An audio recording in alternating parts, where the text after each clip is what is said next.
too. So, There's certain people that are just crazy, man. well, these people that think that he don't stand a chance. Tyson, Mike, people chat to one another, and some people are just crazy.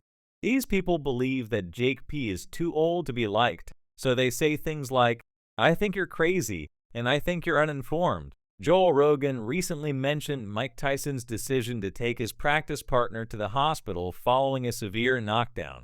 Tyson is well known for his viciousness in the ring and his devastating blows. Joe Rogan, a podcast presenter, was an interested UFC analyst after Tyson's sparring incident made headlines in the boxing community. The purpose of the practice session was to help Tyson hone his skills and prepare for what many believe will be a difficult fight with Jake Paul.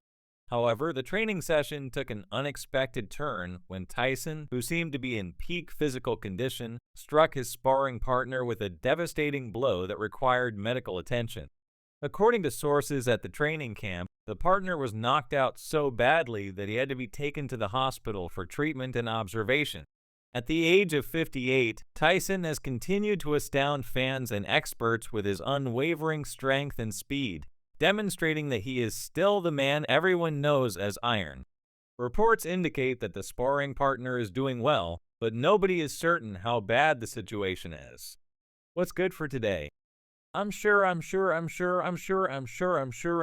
have a lot in me. In his most recent podcast, Mike Tyson stated that he would be prepared to fight someone much younger than Paul, which left fans anticipating a dramatic and action-packed bout similar to Joe Rogan's. Tyson's practice fight against Roy Jones Jr. in 2020 also reminded fans of the power of his punches. Joe Rogan reacted to the news with excitement and a hint of nervousness. Rogan, a seasoned combat sports enthusiast and analyst, has watched Tyson's career with great interest and admiration for his legacy in the ring. Comments expressed both respect for Tyson's strength and skepticism about whether such intensity is safe during sparring sessions. The problem is that he is 57 years old and will be 58 when they fight.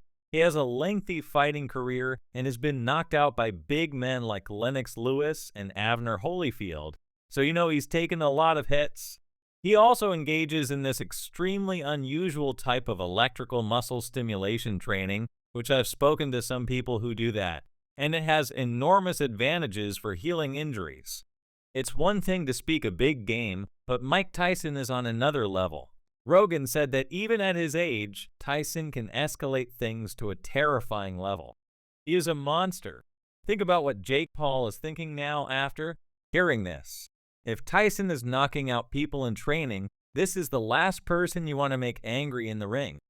Rogan continued by saying that Jake Paul should be preparing himself in ways he has never done before.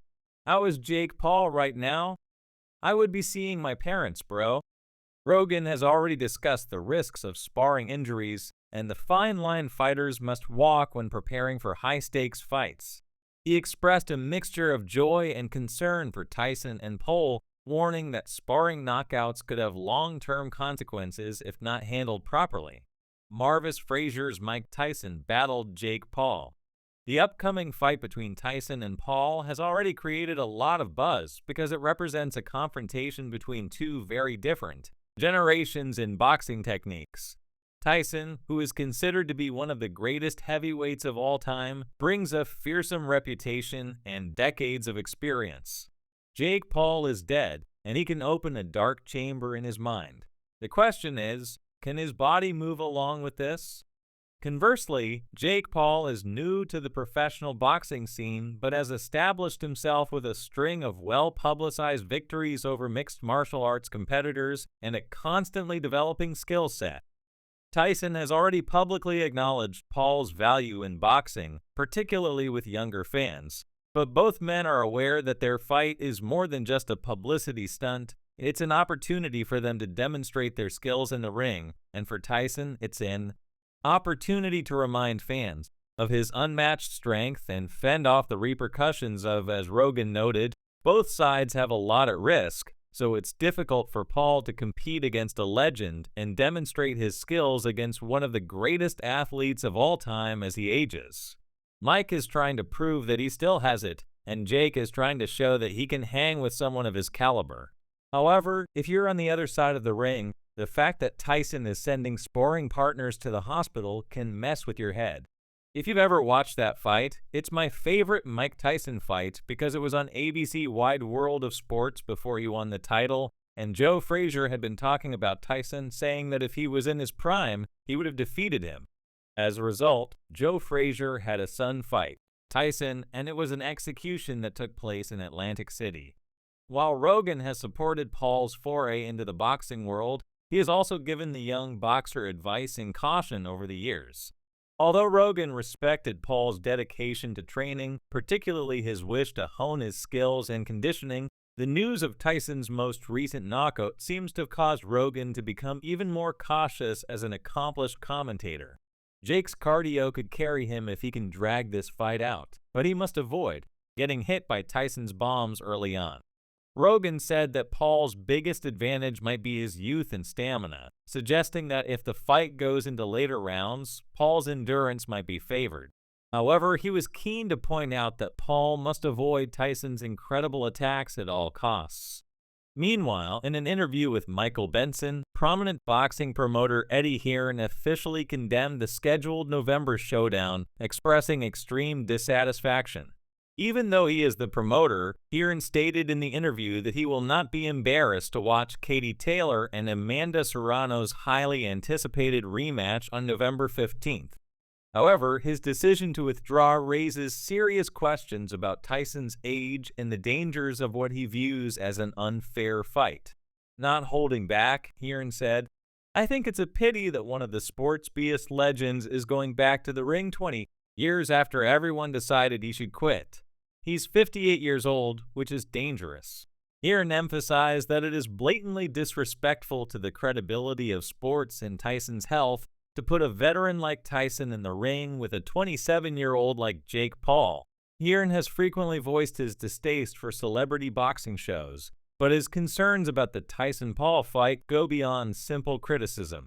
His main concern is Mike Tyson's safety because the 58-year-old would be competing against someone he has known for over 30 years as junior. If he is hurt, the blame lies with those who permitted this to occur. Hearn cautioned Hearn thinks Tyson's health is at serious risk from this fight, which is made worse by Tyson's prior health issues. The bout has been postponed for similar reasons in the past, serving as a reminder that she and Fields shouldn't have been disqualified.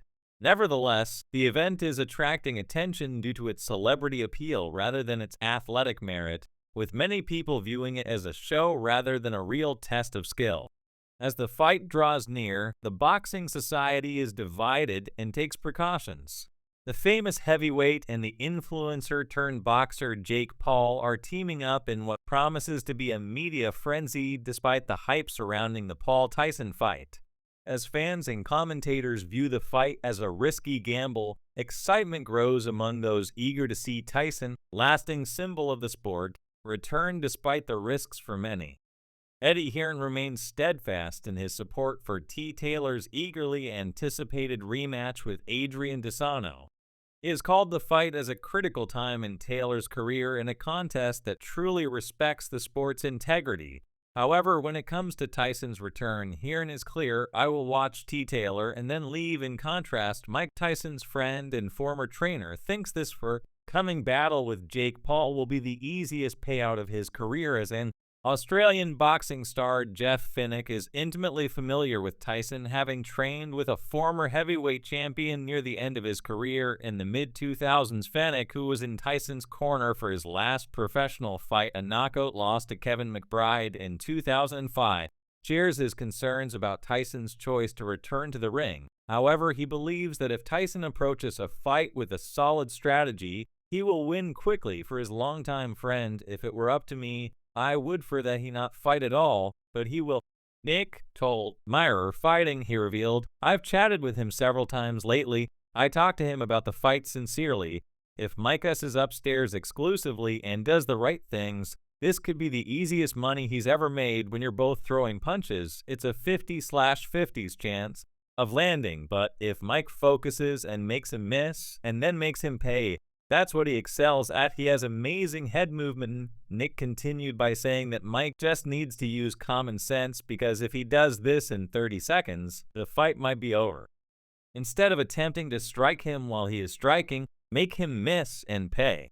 None of his opponents in the same weight class can match Jake Paul, who has won 10 of his 11 fights and only lost to Tommy Fury.